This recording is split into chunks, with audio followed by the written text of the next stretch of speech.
Western leaders condemned the coup by Myanmar's military against Aung San Suu Kyi's democratically elected government, as hundreds of thousands of her supporters took to social media to voice their anger at the takeover. U.S. President Joe Biden on Monday threatened to reimpose sanctions, calling the coup a direct assault on Myanmar's rule of law. White House Press Secretary Jen Psaki.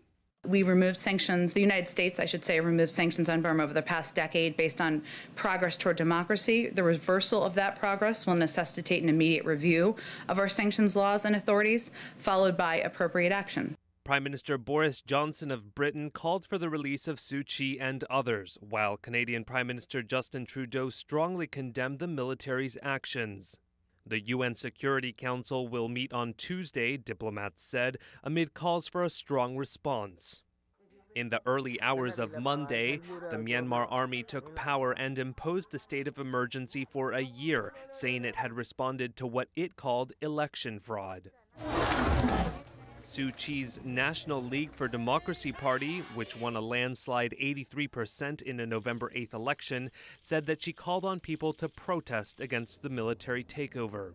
But the streets were quiet overnight after troops and riot police took up positions in the capital. Phone and internet connections were disrupted. The removal of Suu Kyi also sent shockwaves in the region, where in Bangkok, protesters stomped on a photo of Myanmar's army chief outside the Myanmar embassy.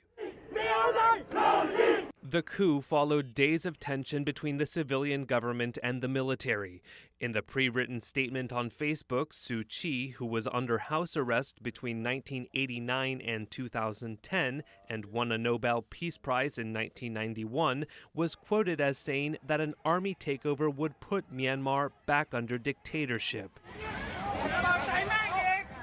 The sudden turn of events derailed years of efforts to establish democracy in poverty-stricken Myanmar, also known as Burma, and raised more questions over the prospect of how and when 1 million Rohingya refugees will return to the country.